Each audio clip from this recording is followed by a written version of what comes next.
Welcome, everyone. At this time, I will call the January 20th, 2026 County Council meeting to order. Our first item on the agenda is to recognize the Honorable Bumparati in District 4 for invocation and pledge of allegiance. Let's stand.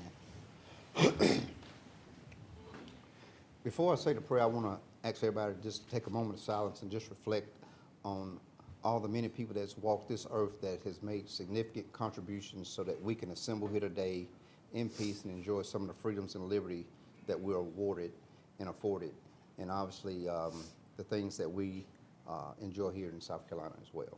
So we'll take a moment of silence real quick.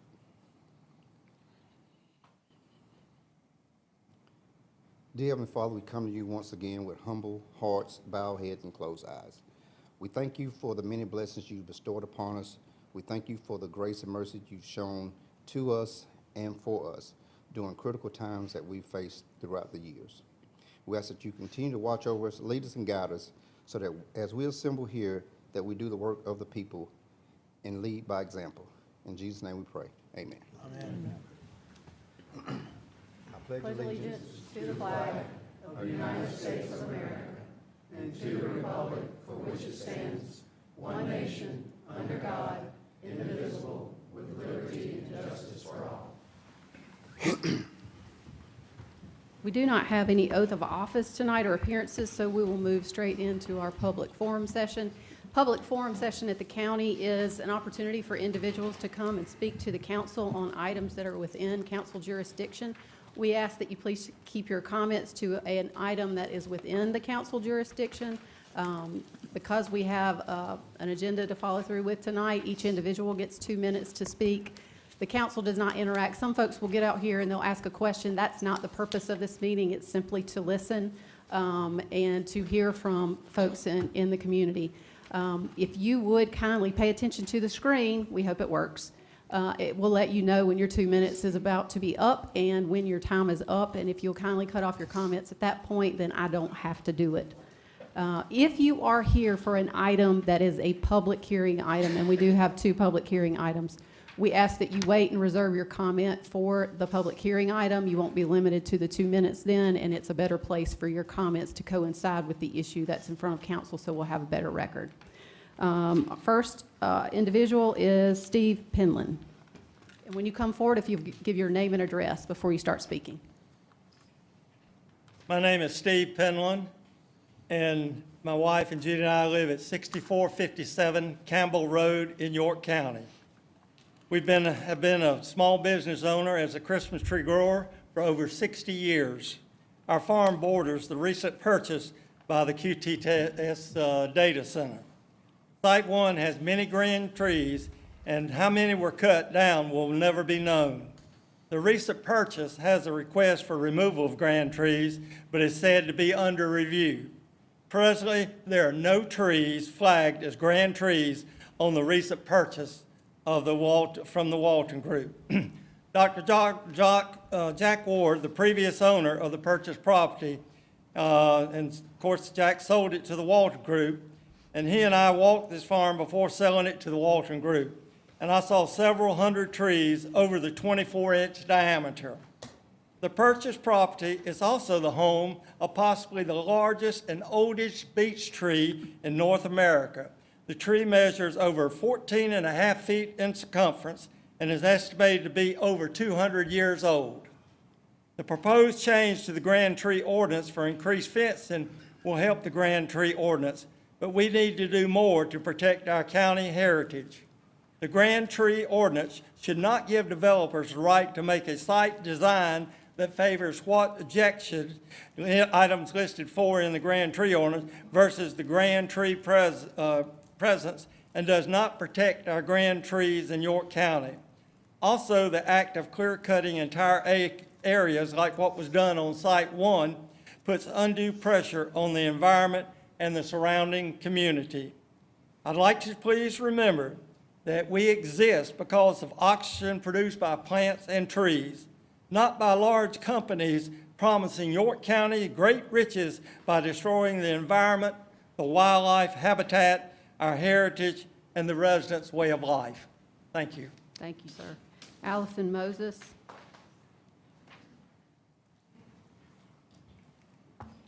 Good evening. I'm Allison Moses. I'm at 111 North Grandview Road. I'm the second generation Christmas tree grower of Penland Christmas Tree Farm. My parents, Steve and Judy Penland, planted their first tree on our land in 1966.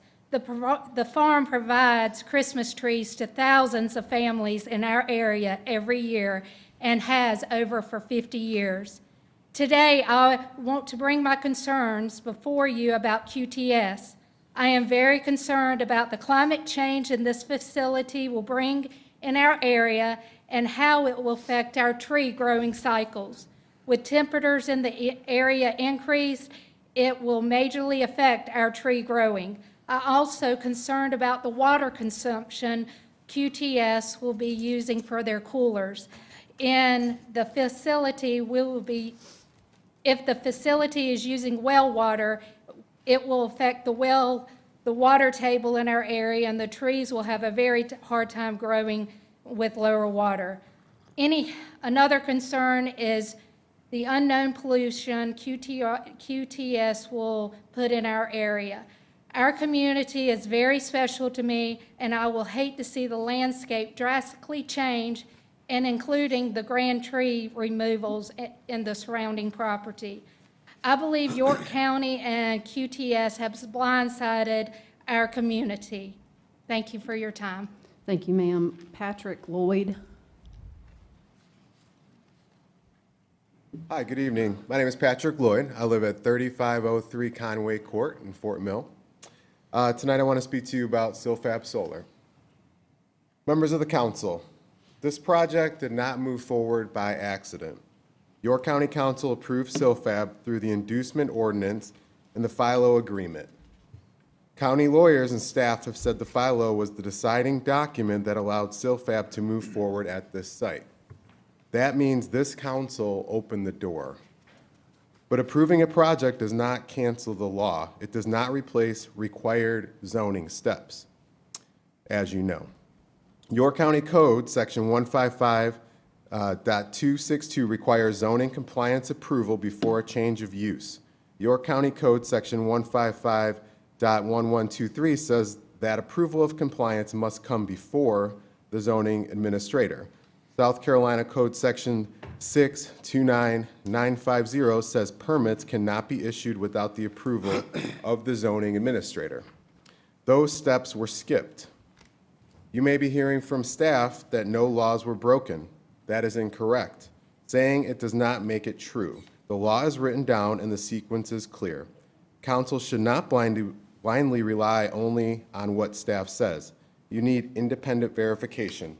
Read the ordinance, read the state law, the facts are in the public record. Council action set this project in motion. That means council has the responsibility to fix what went wrong. You cannot approve a project and then ignore the law when broken. Thank you for your time. Thank you, sir. Brittany Gildner.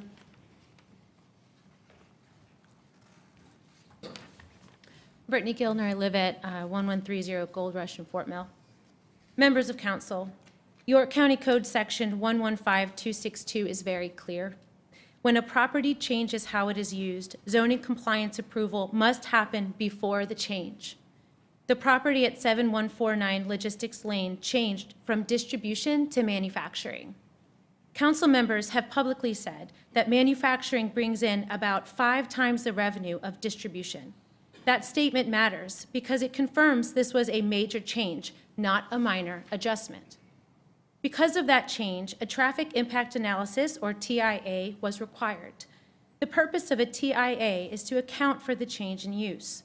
County staff also told Silfab that a civil site plan was required because of the different use.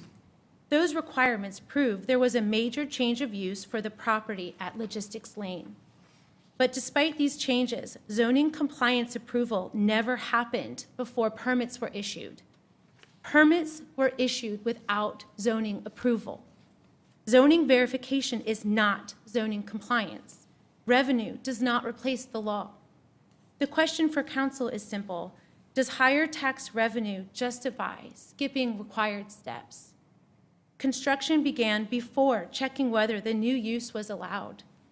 That is exactly what York County Code Section 115262 was written to prevent. York County Code Section 155262 was broken. Thank you. Thank you, ma'am. Jen Williams. Evening. Jennifer Williams, I live in the Saddlegate neighborhood. Members of council, York County Code, Section 155.1123 says who is allowed to approve zoning compliance. York County says, this code says that the zoning administrator must do it.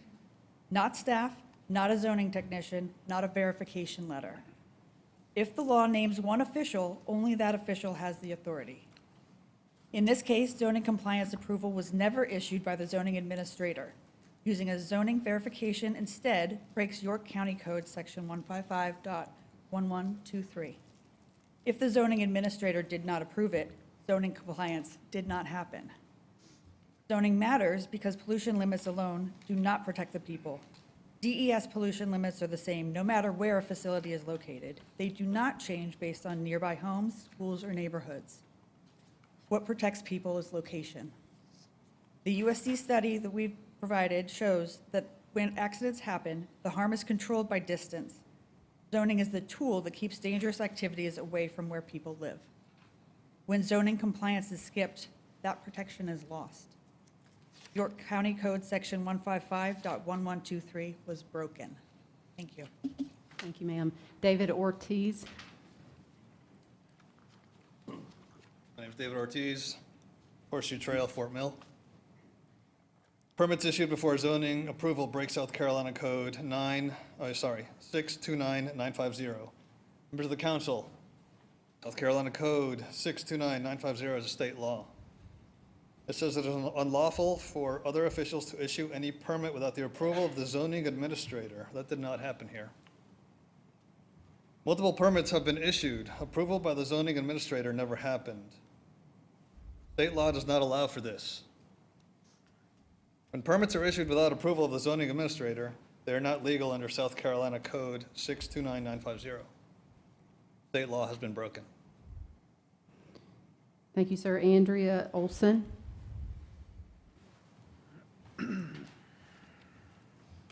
I'm Andrea Olson. I live at 580 Medora Lane in Fort Mill. Members of council, South Carolina Code Section 629-1145 requires the county to check deed restrictions in writing to see if they conflict with or prohibit the proposed use. This step exists to protect the public. York County normally does this check as part of the zoning compliance application process, but SILFAB never submitted a zoning compliance application. Because of that, the deed restriction check never happened. There is no public record showing deed restrictions were reviewed before permits were issued. Skipping this step breaks South Carolina Code 629-1145. This law exists for a reason.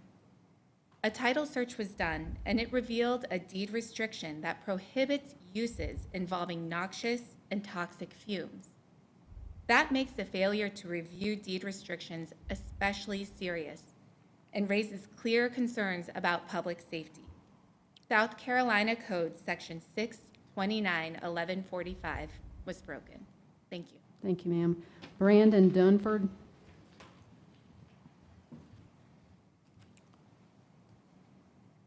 Brandon Dunford, 157 Rose Tree Lane, Fort Mill.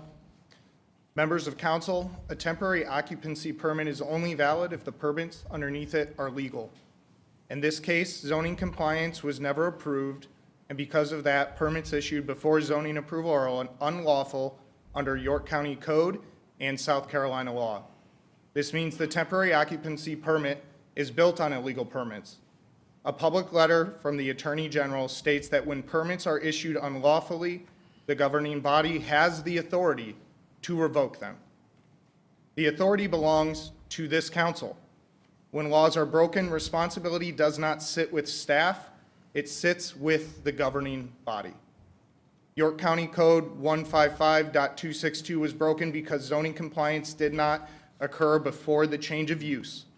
York County Code 155.1123 was broken because zoning compliance was never approved by the zoning administrator. South Carolina Code 6.29.950 was broken because permits were issued without zoning approval, and South Carolina Code 6.29.1145 was broken because deed restrictions were not reviewed. These are not opinions. This is the law, black and white. In our prayer, we just said to the Heavenly Father and Most High, let the will of the people, not big business. Please enforce the law you've sworn to uphold and that thousands of your constituents are demanding. Thank you. Thank you, sir. Chris Thompson.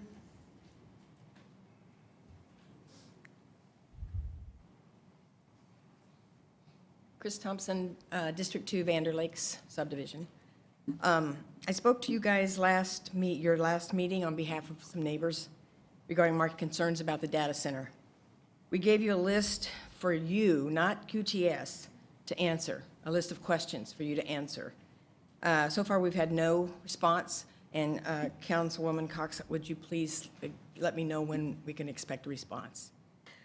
I ask for your answers because they, not QTS's answers, mean something to the people who elected you, and we need to understand what your position is on this issue. You see, we've done some extensive research about how data centers impact the people and the communities around them, and it's not good. So we need to know how in the world you could have come up to the conclusion that allowing this massive big tech complex to come into our neighborhood and our county was a good idea, because it's clearly not a good idea. In fact, it's a terrible idea. Let me explain. Data centers consume massive amounts of electricity that could overwhelm the local power grid and increase electricity costs for residents. They require significant amounts of water. Even the closed-loop system that QTS boasts, it uses water and other chemicals and coolants that could affect water resources and increase the risk of contamination of our groundwater. The constant operation of cooling systems and generators creates significant noise and negatively impacts mental and physical health. Hundreds of trees have already been cleared out, destroying wildlife habitats, forcing predators into residential neighborhoods, and endangering our children and pets. Soil erosion and stormwater runoff are increasing flooding risks, and conservation easements are being abandoned. Diesel generators emit harmful pollutants, and their low-frequency noise causes hearing loss and sleep disturbances. We need your answers now, not QTS's. Thank you, ma'am. Stacey Armstrong.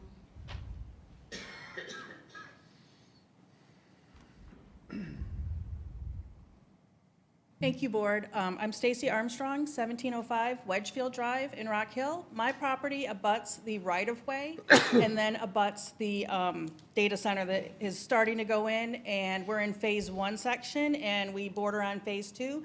So you can clearly see right now, as of this weekend, where the entire ground has been leveled up into a tree line, which heads over to Mr. Penland's area. I'm going to speak right now on the emissions from the chosen fossil fuel that they're using as a backup generation. I know that they will need this backup because they have a demand for the electricity throughout the day. It is unceasing, 24/7, 365 days a year. We do not meet what we need to now with the Duke output. I realize Duke is installing battery power on some of the old coal plants now on Lake Wylie, and things of that nature, and also some substations to supplement that, but I mean, it's not there today. The EPA issue, they see this as allowing up to 50 hours additional as of 4 days ago of running the generators to meet demand for these non-emergency situations, which prior to this, it was only during emergency they could run these generators. Now they get up to 50 hours to run these generators. The generators that are there are diesel generators that are a combination of NOx gases and PM 2.5. These are known as silent killers. They're the particles that get in the lungs and stay in the lungs and cause issues similar, after 30 minutes, they said it's similar to a cough and breathing issue problem, and ultimately they can cause cancers, emphysema, various health issues. There is no threshold for the safety of these products, meaning there is no safe level. We are about to experience what this is like, living this close to a center, to have high particulate matter of this in our air that we breathe. Thank you, ma'am. Julie Ferraro. Hi, Julie Ferraro, Vandal Lakes, York, South Carolina. I'm here to speak on behalf of the QTS Data Center and the concerns that citizens have after doing considerable amount of research. Biggest concern, again, is that power consumption, and the Duke Energy is already basically at capacity. We already know that. That's not a secret. And there has been many times we've had to do rolling blackouts because of that. And there are still thousands of homes to be built and a high school to be built that will also be draining the power consumption for that area. So for them to be able to support QTS is unfathomable. They supposedly are going to have 24 generators now that are tremendous sized generators. The diesel fuel, again, air pollution, and the consumption of that constant particulate going into the air, as she had stated, is of grave concern for many of us. I have lung issues. I live very close to that area. Other major concern is obviously the water pollution. The big portion of the property runs all along Little Addison Creek and Lake Wiley, dumps into Lake Wiley and the Catawba River, and the construction and operation of large data centers can disrupt habitats, reduce biodiversity, and contribute to soil erosion and water pollution. Energy analysts and environmentalists state that diesel generators are exempt from Clean Air Act regulations in times of energy emergencies. The water consumption is another issue. Property values, I'm a real estate agent. I can tell you right now that already there, with SILFAB as well, people asking questions about how close are we located to that. The acquisition of the 677 acres currently right now, nobody seems to know what they're doing, but there's a permit that was pulled in November of 2024 that is a sketch plan on the 3.1 acre parcel for 4 more data centers. Thank you, ma'am. Bobby Kimball.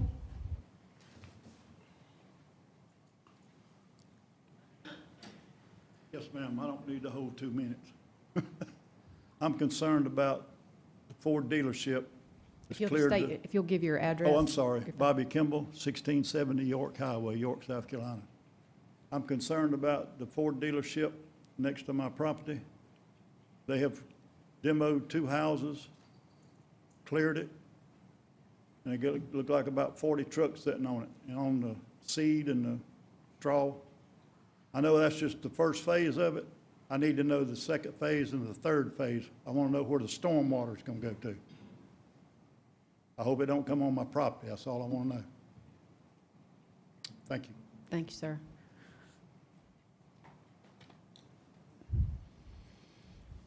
Scott Kokenauer.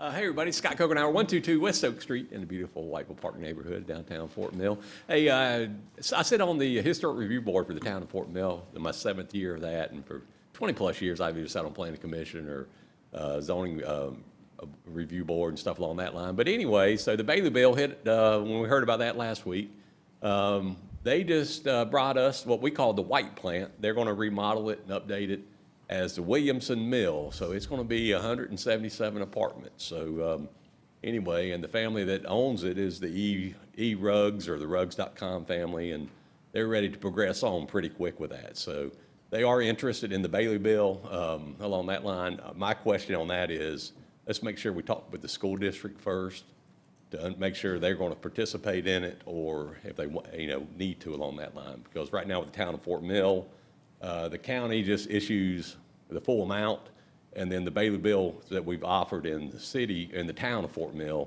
they come back and just get a refund from that. So But with the school district handling 65% of our tax revenue per year, I just hope we do talk to the schools on that and everything. So, and their second phase of that is in front of Planning Commission tonight. So that's going to be a 2-story parking deck, 20,000 feet of main floor space on Webster, and then 3 floors of apartments above it. So that's another 177 units coming in there, and they are going to pay the full impact fee for the school district and for the town of Fort Mill. So they're ready to roll. They said they're getting on it and everything. So and the Walk for Peace was a great event. It was awesome that it happened for us. I had about 100 people standing on Highway 21 about a half hour before this. And I was so nervous, I kept trying to just get them away. We really need to work with pennies to increase our buffer space between our pedestrian pathways and our project there on 21. Thank you for everything y'all do. Thank you, sir. Jessica Buffler. Hi, my name is Jessica Buffler. I live in Regent Park, Fort Mill. So my husband and my 2 children, I'm here to talk about SilFab. We moved here about 2 years ago from Michigan. We decided to relocate to the Charlotte area for a job, but being in the area, we found that Fort Mills, the schools had a great reputation. Everything seemed like that was the place to go for the schools. We have 2 young children. However, now it seems like everything's changed. Don't feel safe even sending my children to the school now that SilFab is part of basically the parking lot, so close to Flint Hill Middle School and Flint Hill Elementary. So we feel stuck as if somebody took our basic human rights away, especially our right to raise our children in a safe environment. Our health, and especially our children's health, never had a price on it. There is no amount of money that you could pay me to send my child to a place with those chemicals, surrounded by a place with those chemicals. How does something like this even happen? Who sold our children's safety and who sold their health? There is no way that any of our kids should be going to a school next to SilFab. Who signs up for this? How do we end up having to just be okay with children learning and playing right next to chemicals that spontaneously ignite when exposed to air, like silane or like hydrofluoric acid, where only a small amount will close your airway, and if that doesn't happen, then your heart may suddenly stop. There's also anhydrous ammonia, which reduces skin to a sticky, gooey substance, causing burns that never heal. Trimethyl aluminum is also pyrophoric gas, meaning that it will spontaneously ignite with air. All these chemicals also react violently with water and a host of other things. You know, they will also be storing a lot of extremely toxic waste on site next to our schools, and they will be using water to do that as well. Thank you, ma'am. That concludes our public forum session. I will just say, as I say at every meeting when folks have come out on SilFab, there is a zoning issue that is currently before a judge in the circuit court that is handling that issue. There are several lawsuits that are pending on that as well. As for the issues related to phasing of certain developments, if you want to speak with our clerk on the way out, she can connect you with the planning director, at least to get the information related to the development on that. We do have consent agenda. The way that our consent agenda works is that any one council member can remove something from consent agenda and put it into the action items. There has been a request from a council member to remove item number 9 from consent so we will move that to item number 2 in new business. Do we have a motion on consent agenda? Motion to approve. Second. Motion and a second. Any discussion? All those in favor say aye. Aye. Any opposed? Hearing none, consent agenda is approved. We move now to our first public hearing item.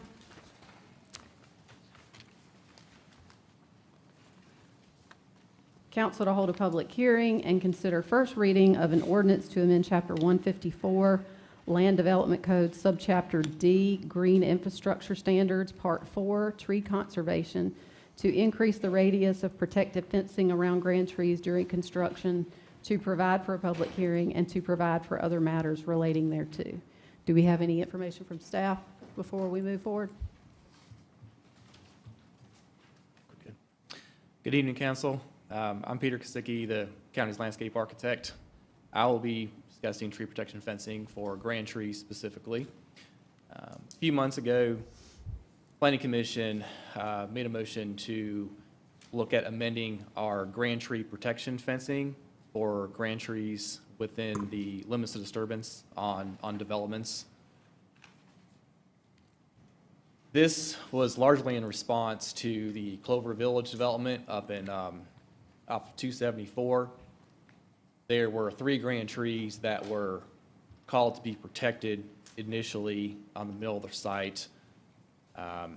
They did protect the trees per ordinance, which is a 1-to-1 ratio, that meaning for every inch diameter of the tree, 1 foot of the canopy is supposed to be protected. The applicant obliged, went out there, we inspected, it all looked good. But I noticed after about 2 years that the tree started to decline. A third-party arborist also noticed that the tree had declined, and the applicant asked for to remove them and to mitigate them. So after looking at the arborist report and looking at the tree myself, we basically decided that the tree didn't have much of a future in terms of long-term health, so we allowed for mitigation. And a lot of this was due to the disturbance around the tree, even though it was protected at a 1-to-1 ratio. It really conflicts with the anatomy of a grand tree. So here's a diagram of a grand tree and its root system. You can see the tree canopy in green and the root system in brown there. And our 1-to-1 ratio would be on the left, and you can see that the root structure of most larger trees, especially these grand trees like white oaks and such, their root systems are going to extend far beyond the canopy of that tree. In some cases, they extend 3 to 4 times the canopy of that tree. On the right is the proposal to change the current ordinance from 1-to-1 to 1.5. There'll be 1.5 feet for every caliber inch of that tree. And just to go back earlier, so a lot of the roots on the outside of the tree, they're the feeder roots, and that's really how a tree feeds itself. And once those are removed, the tree essentially cannot survive long-term after that. So here's another diagram of tree protection fencing, and this is recommended by the United States Forest Service. They recommend a 1.5-inch ratio. And you can see that the fencing is extending a little bit further than the drip line itself on there. This is from NC State University. These are their recommendations. So the middle, which is the better, at 18 feet in this example, would be equivalent to the 1.5 ratio that the county is proposing based on the Planning Commission's recommendation. And our current this is our current regulation. We have the 1-to-1 ratio. Proposed amendment would change this to 1.5. This would only be for grand trees. The other trees would still be at 1-to-1. That would include trees in buffer yards, tree save areas, et cetera. And just a little bit as a background, most of our grand trees are mitigated. I would say at least 95% of them because of restrictions on development, et cetera. Most trees are mitigated for additional tree save or newly planted trees. So we're really looking at only protecting or changing this ordinance for a very small percentage of trees within the county and changing that to 1.5, which is really, other municipalities do that. So it wouldn't be drastically changing the ordinance. It would fall within the means of what other counties and municipalities do as well. So to conclude my presentation, this was voted on by the Planning Commission recently at a 7-0 vote. This would help to increase the survival of the protected grand trees, also help reduce structural failure. This is one of the public safety concerns that we have of preserving these trees. And also, as I said earlier, this would have a pretty minor impact on overall development since we mitigate since a high number of grand trees. So That concludes my presentation. Thank you, sir. Any questions for staff before we open public hearing? I do have a quick question. Excuse me. So again, I guess the reason on this thing, have you seen where trees have been damaged by tractors that have come too close to the roots and et cetera? Is there examples of that? And that's the reason you're driving for a wider band around them? Yeah, I mean, we see that every once in a while. Yeah, so.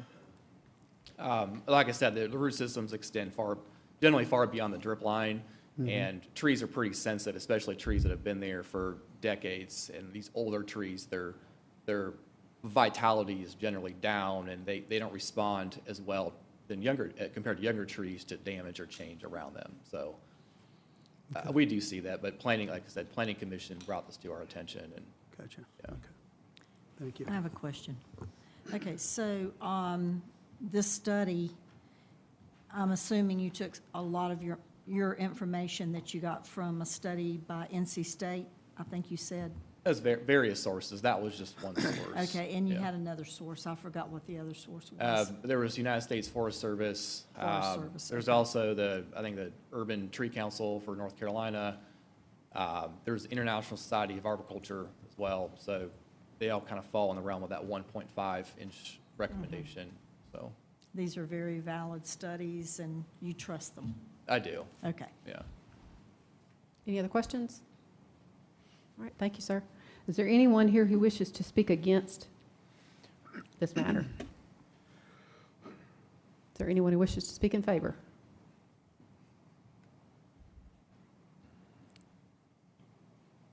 Hey, everybody, Scott Coconut, 122 West Oak Street, beautiful Whiteville Park neighborhood in downtown Fort Mill. Hey, as far as the tree ordinance goes, when we adopted as a county a couple years ago, the county excluded themselves, so I think the county needs to go back on that, and should be under the same process of the rest of us citizens along that line, because what's good for the goose is good for the gander.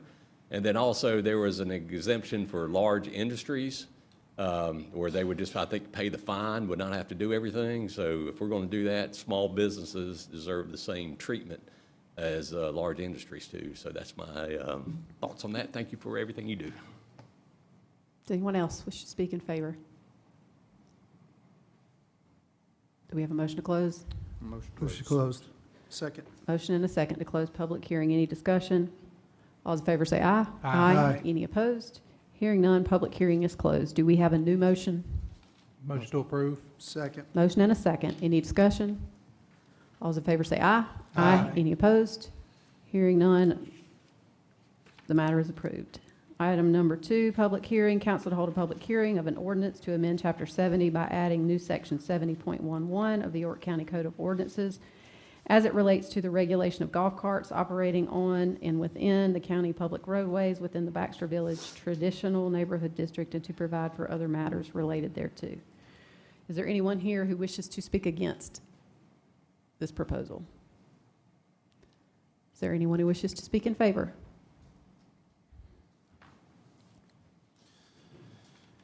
Hey, everybody, Scott Coconut, 122 West Oak Street, beautiful Whiteville Park neighborhood downtown Fort Mill. Hey, I believe that everybody in District 1 and District 7 should be treated equally. I got friends right down in Sutton Place, and I would hate to tell them, in Baxter, you can drive your golf cart, but the next block down, you're not being allowed to. Down on Holbrook Road, there's neighbors, big neighborhoods down there, lots of friends with golf carts. They should be able to drive their golf carts to their neighborhood at nighttime. So if we're going to allow it just in the Baxter neighborhood, I think our Fort Mill School District deserves kind of the same treatment. So that would be all of District 1 and District 7. So that's what I'd like to happen on this item. So thank you again for your time. Thanks, sir. Anyone else wish to speak in favor? Motion to close public hearing. Second. Motion and a second. Any discussion? All those in favor say aye. Aye. Any opposed? Hearing none, public hearing is closed. And that's that. We do not have any old business, new business. Item number 1, council to authorize a proclamation recognizing January 25 through 31, 2026 as medical legal death Investigation Professionals Week. And my understanding is that our coroner, Sabrina Gast, is here to speak on that matter.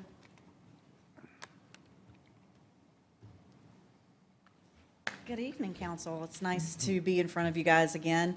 I just wanted to show appreciation for you guys doing the proclamation for us. I do have my staff, I believe all of my staff is here, all of my investigative staff is here. I'd love to bring them up and just kind of introduce you so that you know who's working for you. They do work very, very hard. We are a very busy little office. Even to this year, to date, I think we've almost had 200 cases thus far. So we are busy, we are moving. We are very appreciative of everything you do for us. We are very excited about our new building coming. We're anxiously watching all of the developments for the builders when they send the photos for us every week. So very excited for that. But if I could just have my staff come up, I want to recognize them all. Come on up.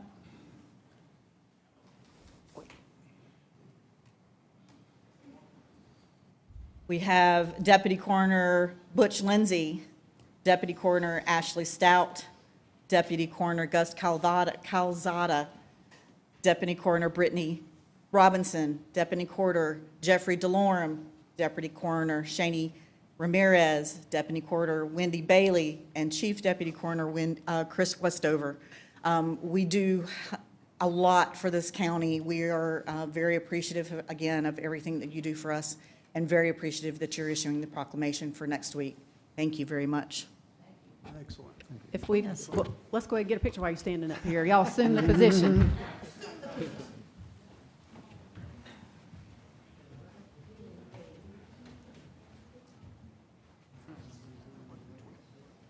Hey, y'all did that perfectly. Ready?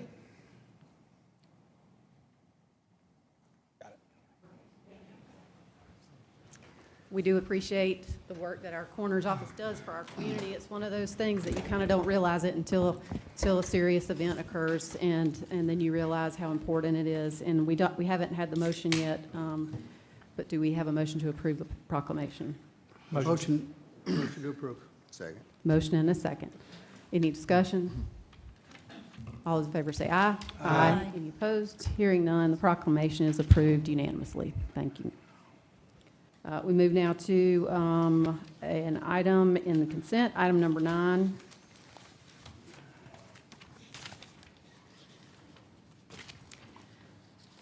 Consider approval of nominated applicants for service for boards and commissions from the Finance and Operations Committee meeting on December 15th, 2025. Rob Maison, Rock Hill, York County Convention and Visitors Bureau at large. George Tolson, Rock Hill, York County Convention and Visitors Bureau at large. John Segura, Planning Commission, District 2.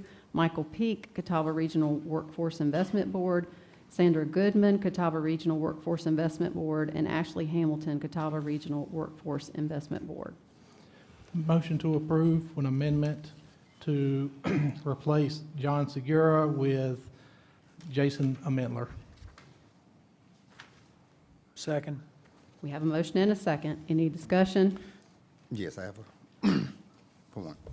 I sit on the Finance and Operation Committee, and we approve, it's our job to initially approve the appointees to various boards, actually all the boards.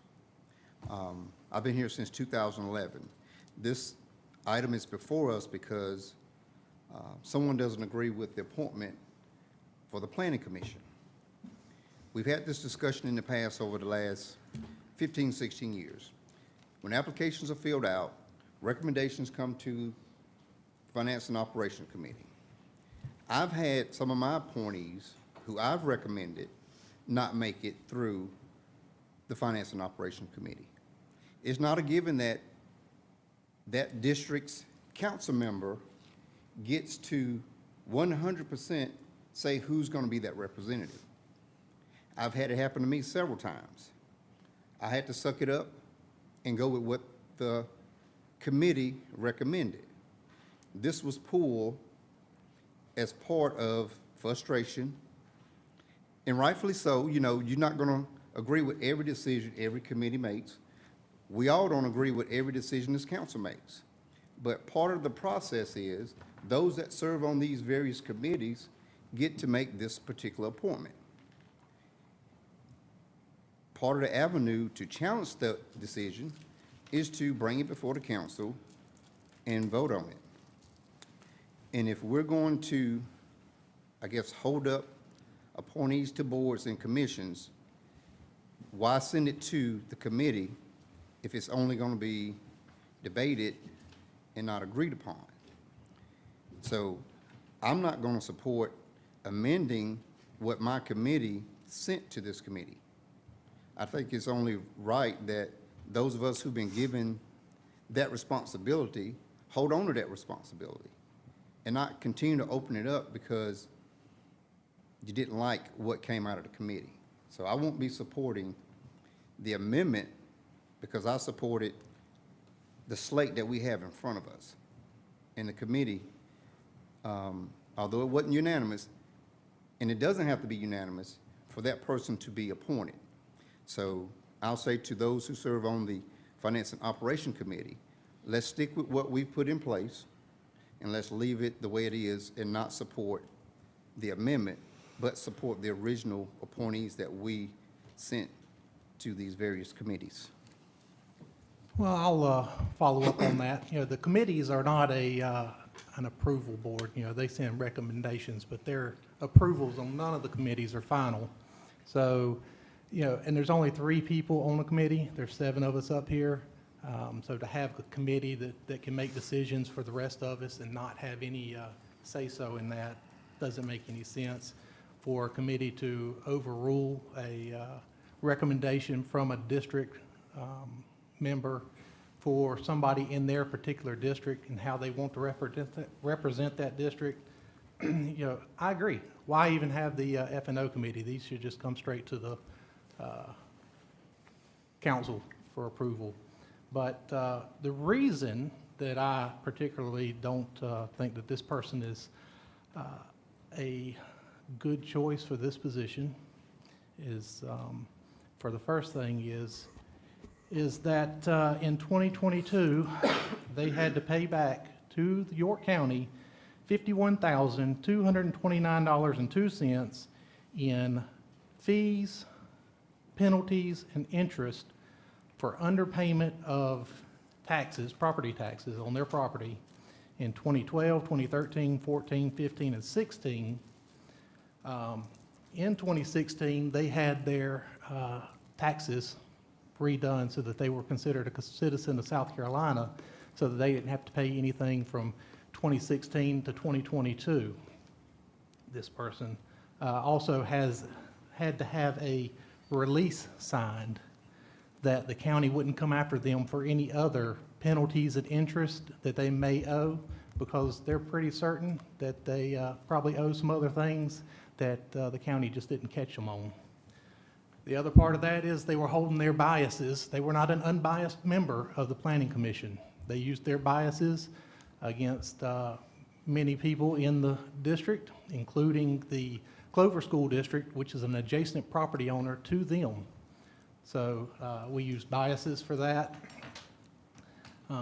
They were also the chairman of a district, of a committee and board in District 2 that they were the chairman of for several years, and just a few months after they were stepped down from that board to move on to the Planning Commission, that special tax district was suspended by the county manager for improper operations and not following county policies and other things. So they have a poor track record, and that is why I don't recommend them. I don't think they're a good fit for what we need as a representative in District 2. Point of order, Madam Chair. The 30.09 of the county ordinances require a nomination to be made from the floor, and that nominee having a vote, or the council having a vote on that nominee from the floor, as opposed to the recommendation from the F&O committee. So it'd be a mini election for that member by county ordinance. So the remainder of the recommendations can proceed with the one recommendation from District 2, having a vote of council with the majority receiving, the person receiving the majority of the votes being the nominee of council to that committee. How is that not rectified by the motion? The motion is to approve the existing slate with the amendment. It is, but that's an amendment. It could be a distinction without a difference on that point, but the procedure to follow is to have have one vote as if there were two candidates, with the one receiving the majority of the votes to be the nominee. So we have to kind of pull that one out and do that one separately. Then we have to, I think it is a distinction without a difference, but I mean, I'm not, since it's been called out, then I think the individual making the motion would need to, I think what I'm hearing is that legal is requesting that we have two separate motions. So if you want to withdraw your motion and move to approve the slate with the exception of the Planning Commission slot, that we will take up as a separate motion. All right, what'd you say? Withdraw your motion. Withdraw my motion for approval and re-motion for approval of the slate, except for the Planning Commission District 2 seat, which will be held on a separate election. Yes, sir. Thank you. Do we have a second? Second. Motion and a second. Any discussion? Again, this motion is to approve the slate with the exception of the Planning Commission. All right? Any discussion? All those in favor say aye. Aye. Any opposed? Hearing none, the motion carries and the main slate is approached. Is the preference that we take up this issue now, or is this something that has to be re-put on an agenda? It can be taken up now. All right, do we have a motion on the remaining seat? Motion. How are you asking us to do that? To call out the respective names and vote on one first, and vote on the other second. Weren't there 4 applicants?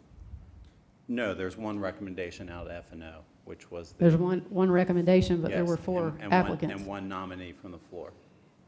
There are only 2 people at issue now before council. All right, so you want us to take each one of them up separately? Yes, please. Can I get a motion on one of them? Motion to vote on John Segura. Second. You're saying your motion is to approve John Segura? No, I said it's a motion to do the election of it. This is not an approval. All in favor of John Segura, raise your hand. All in favor of the other nominee, raise your hand. Okay. All those in favor of John? Do we not have any Do we debate? need? Have a debate? Yeah, we need to have a debate on this particular candidate because. Is there any other discussion? Yes, since we're doing it this way. Do I have the floor? Yes, sir. Okay. I want to go back and make a point of reference. It was referenced that a certain individual had tax issues. This person currently sits on the board. If there was any tax issue, and there were some questionables, I've had board members who had past due taxes. We can't approve them and seat them until all their tax liabilities have been rectified. That's part of being able to sit on the board. Now, we can't debate the why or how it happened, but once someone cures their debt to the county, they are able to be seated on the board. This person wouldn't be able to be currently serving if they hadn't made the county whole on whatever was owed. We don't know the particulars of what piece of property or why. This board finds out if those debts have been paid. I have had several people, whether it's car taxes, property taxes, boat taxes, that if it shows up, they cannot be approved by F&O. They can't be seated by F&O. They can't be seated by this county. So we're not here to debate as to whether this person has good character, bad character. The only thing this board considers is, does this person owe the county any due? And once that's cured up, that person is just like anybody else sitting out there. They have the opportunity to serve. And to say the person that we're speaking of is not the best representative, we all know when different people take office, there's a change in who they want to have serve, whether it was a coworker, whether it was a friend, whether it's their neighbor, but sometimes it gets down to those who supported me, who supported the other person. That goes on. That's politics. But to say a person is a bad character, not the best fit, the person served a term. We haven't had any ethical issues of this individual on the committee. So we're not here to debate their public character. No one can serve unless they meets all the criteria to be placed. I don't want anyone to think that just because the person had whatever going on, we're not here to debate that part. If I'm legal to serve, or that individual's legal to serve, that's all that should matter going forward. Personal preference obviously comes into play, and I've had several in my tenure that I wanted to have serve on a board or commission. The committee did not approve it. I asked for it to be reconsidered. It didn't happen, so let's don't change the rules now, because it will certainly anger me to see now someone going through this process doing the same thing that I was told no to several times, and I've been here the longest. It's happened to me. I wouldn't sit here and say it happened to me if it didn't. So why do it differently now? Because it's someone else. Maybe I didn't have enough friends on this council. Maybe this individual has enough friends on this council to make this happen. But it certainly sets a bad precedent doing it this way. And I certainly won't support it, even if I did think the person wasn't the best. But that's not why we're here to debate that part. Let's not undo our procedures that's been in place. I've been here, it's be 16 years coming up. We haven't done this. Why start now? I think we got the best procedure. We followed it. And just because someone doesn't like it, doesn't mean we undo our system to satisfy them. So I won't be supporting, I'll be supporting John Segura, and I want my colleagues to support John Segura as well. So that's all I have to say. Let me just say that character is a very important reason to pick the people that serve you and represent you. But to go out and say that we're changing the rules and changing the laws, every appointee we do goes to F&O committee and then comes to council for final approval.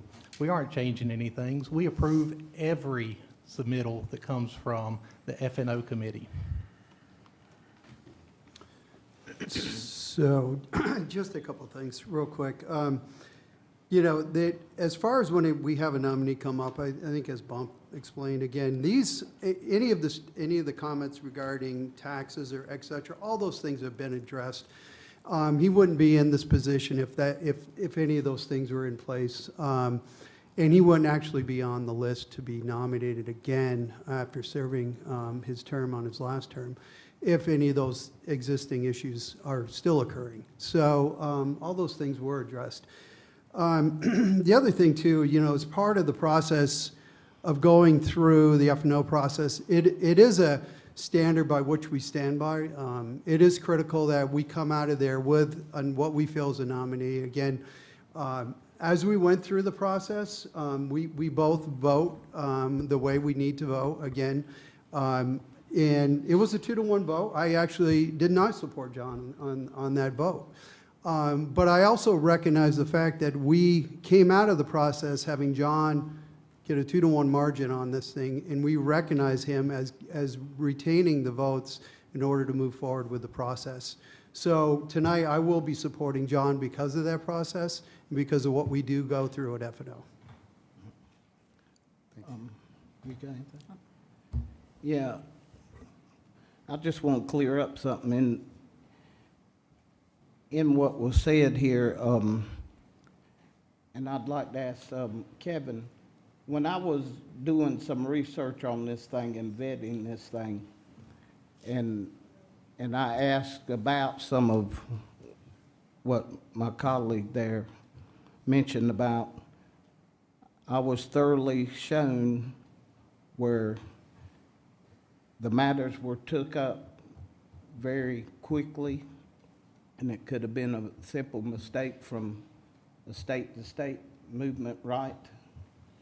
Could you elaborate a little bit on that? Because I don't like to really just out in public, just ruin people's character for no reason if it hadn't got to happen. You know how misconceptions can get took. There was a tax issue. I remember you asked me about it. I had a facilitated phone call with yourself and the assessor. What I remember the phone call, the assessor said that it was handled quickly. He had a few questions and then took care of it.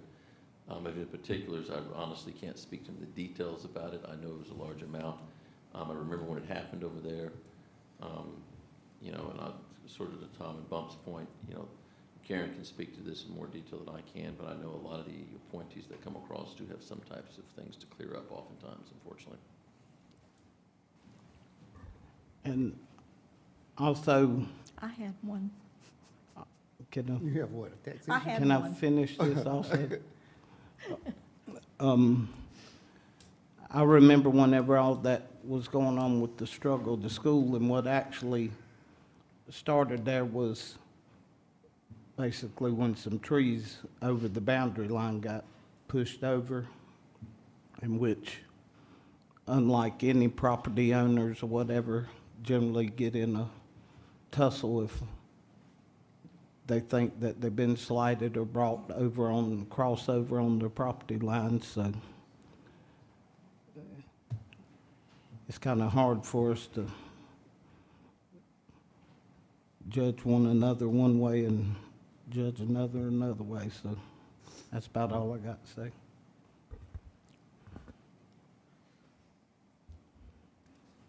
Any other discussion?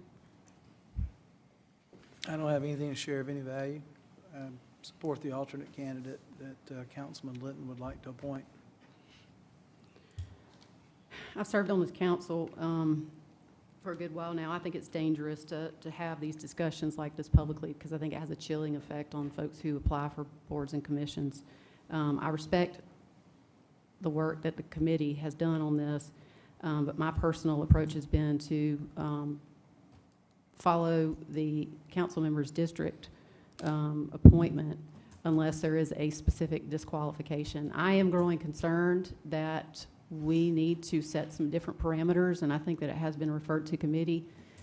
These boards, we need them to focus on their job. We don't need them to get into political faction discussions and anything to take away from the business at order. So I do think that needs to be taken into consideration. But my understanding is that both of these individuals were qualified, and all of the individuals that were put on the slate were qualified. And so the motion currently on the table is to approve John Segura for this position. How many of those are approve that vote? Raise your hand. That vote carries 4 to 3. It dispenses with the need to have the following vote.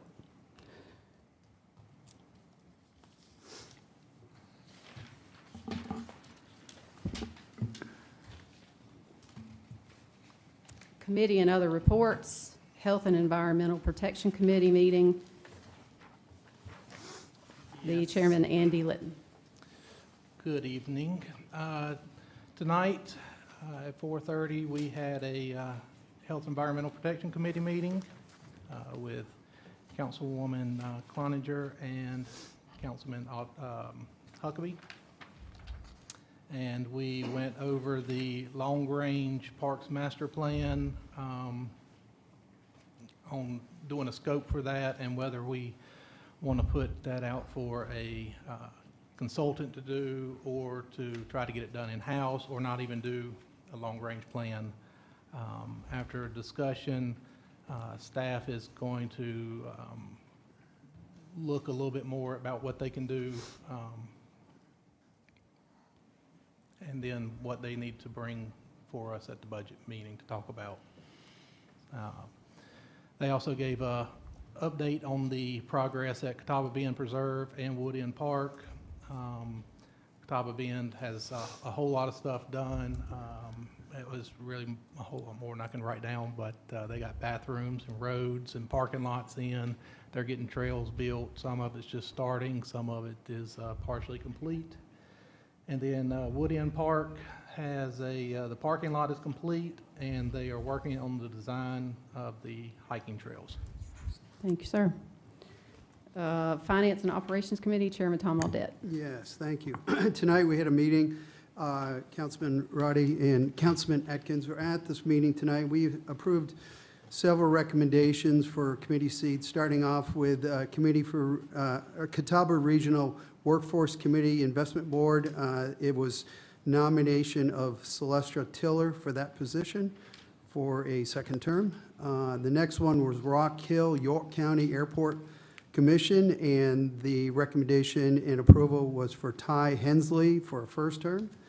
The next one was Rock Hill Convention Center and Visitor Bureau, and the approval was for Elizabeth Bowers for a second term. Next, we had the Board of Assessment Appeals.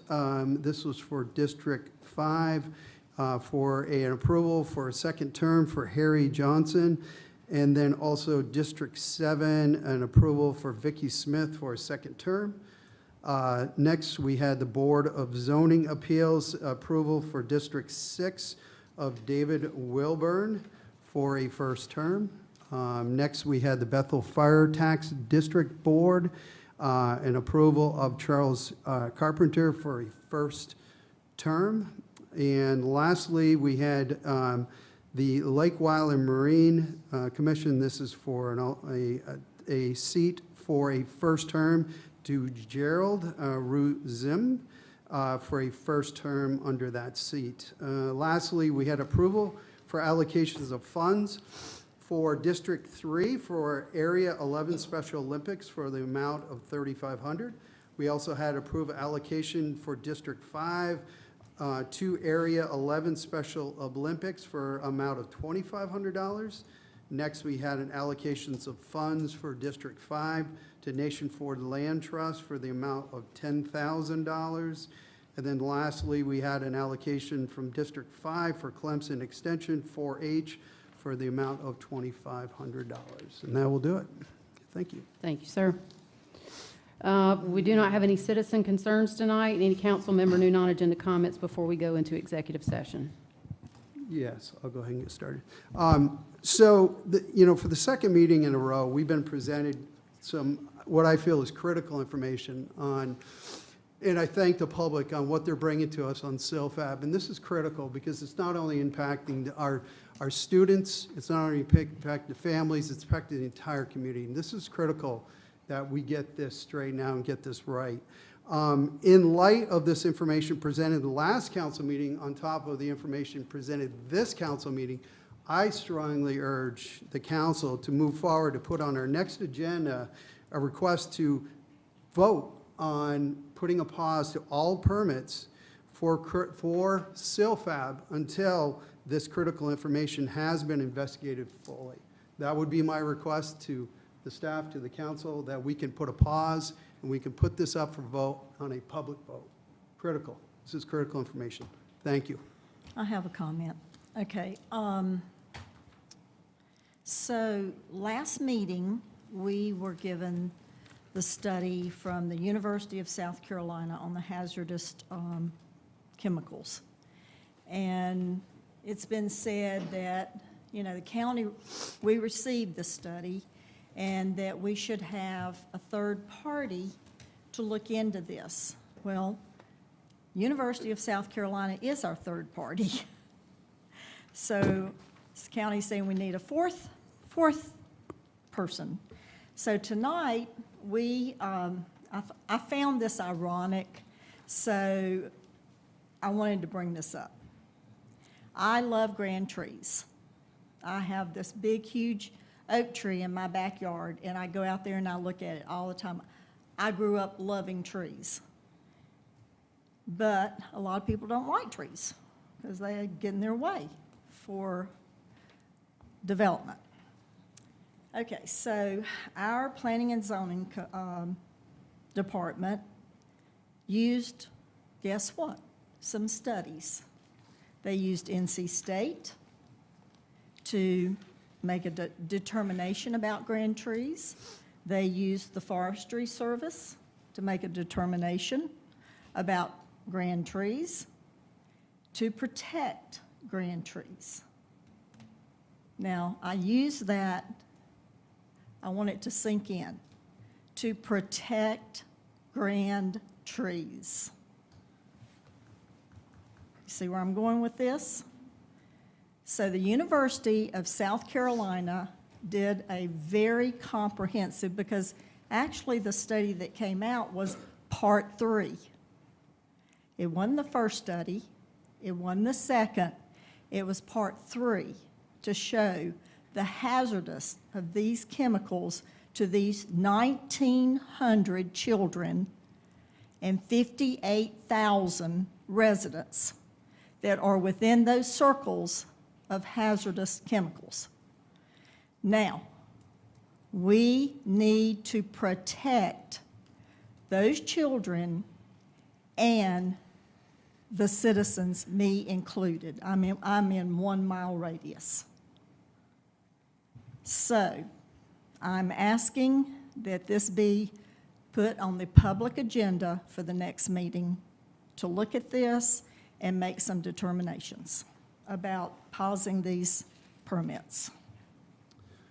We need to be here to protect our children. That is critical. That is number 1 on our list. Mr. Roddy? I just want to say real quick, I noticed, well, I hope you guys noticed, I mentioned in the prayer or the moment of silence about recognizing people that made significant contributions to this country, that we can enjoy the freedoms and liberties that we do. Martin Luther King Jr. was on my mind. Of course, yesterday was the holiday.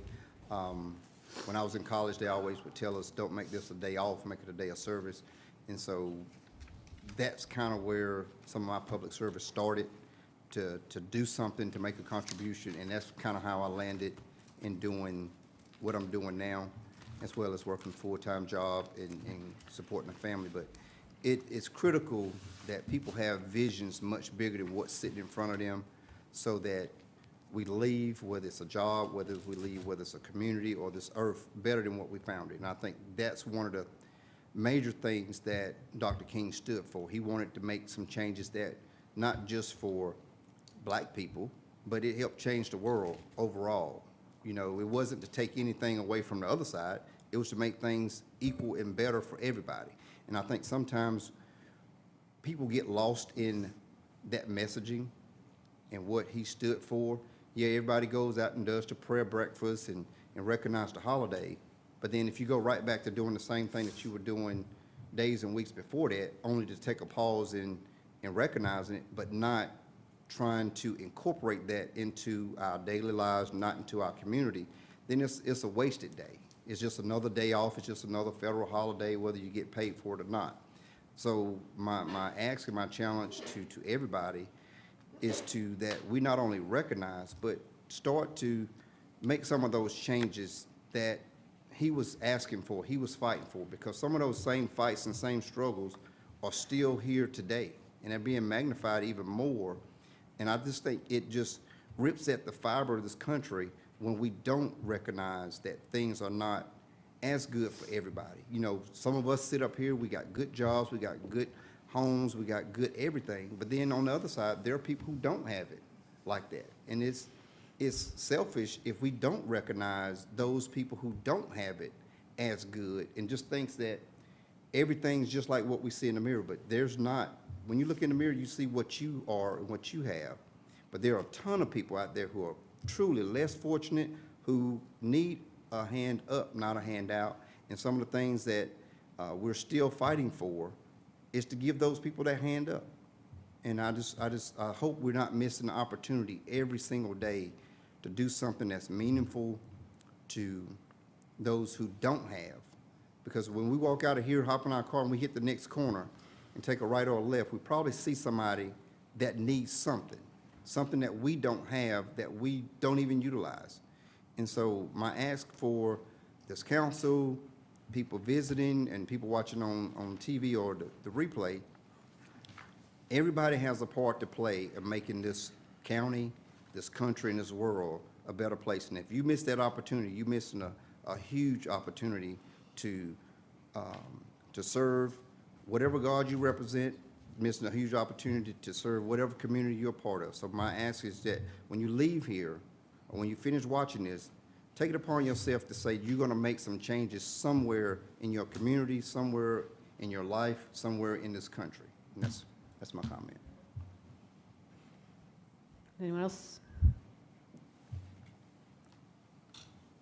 Do we have a motion for executive session? Yes, we do. We got a few things here. Receipt of legal advice, legal matters, litigation update.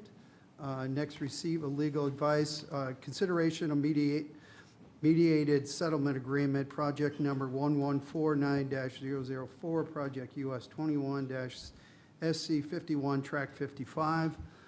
Next, we have a personal matter, contractual matter, county attorney annual review, and then lastly, receipt of legal advice, contractual matter, county housing of inmates, IGAs. Second. Motion and a second. Any discussion? All those in favor say aye. Aye. Any opposed? Hearing none, we will move straight into executive session.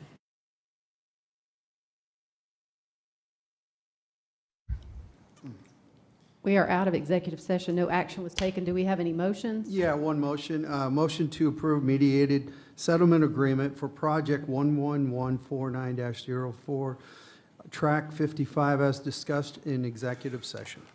Second. Motion and a second. Any discussion? All those in favor say aye. Aye. Any opposed? Hearing none, motion carries. Motion to adjourn. Motion and a second. All in favor say aye. Aye. We are adjourned.